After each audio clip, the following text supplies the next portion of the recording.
always been interested in all sorts of history and archaeology. So when I saw this advert that ACT were going to run archaeology training groups, I was in there. Annie ended up setting up the Archaeology Society because there was such a lot of interest. She chaired it for a year, and then when she stepped down, I ended up being chairman.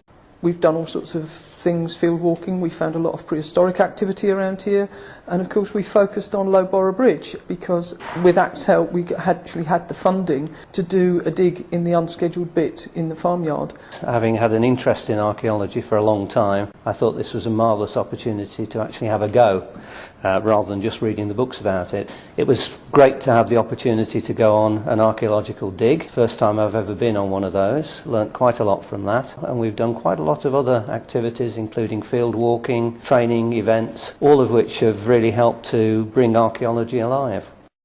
I think it's really important that people know about the environment they live in. Having an open day and a heritage day is just a way of telling them what's there and hoping that they will not only develop an interest in what's there, but look after it and tell other people.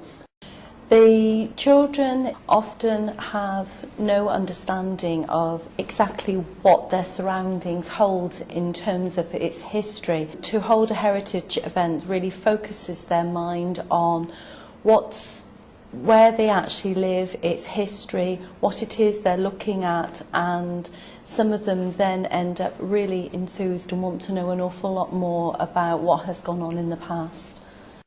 The children researched what life was like as a Roman soldier. They looked at their clothes, what the fort would have been like, the sort of things that might have been dropped or lost.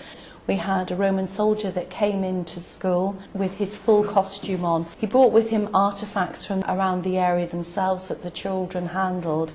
And as a consequence of him coming into school, whereas on a previous occasion none of the children had remembered to go down to the heritage site halfway through their summer holidays. This time round several of the children did, and they also found that the work that they had done on the Roman soldiers and about the fort and life in the fort was actually on display. One of the key factors for me was the need for organisation. If you've got a lot of people visiting one site, I think we had something like 400 or 500 people came along to the first open day event at Lowborough Bridge. The logistics are quite significant, and there's lots of things that need to be put in place to ensure that you can deal with those people safely, give them an exciting experience, and really bring the site to life for them.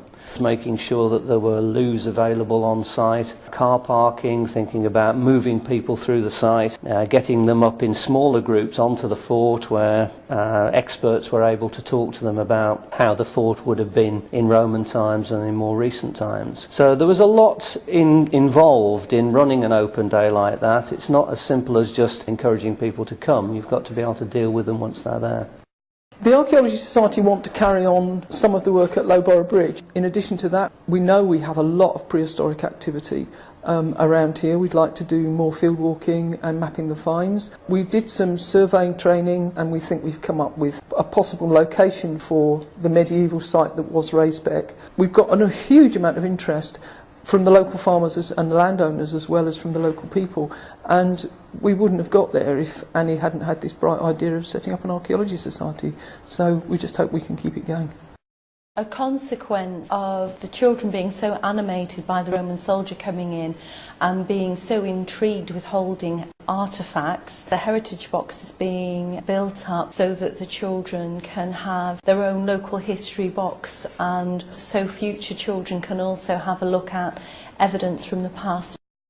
I think it's really important that you make as much use as you can of local expertise and professional knowledge. We work very closely with Oxford Archaeology North on the most recent dig at Lowborough Bridge, and their expertise was very valuable, not only at the time of the dig but also in terms of post-dig analysis of finds. There were other experts on site. The Roman centurion who was referred to earlier was there again, dressed up in his full regalia, but he was a fount of knowledge about the Romans. And of course ACT created the environment in the first place to enable us to do that, and without the activities of ACT I don't think any of that would have taken place.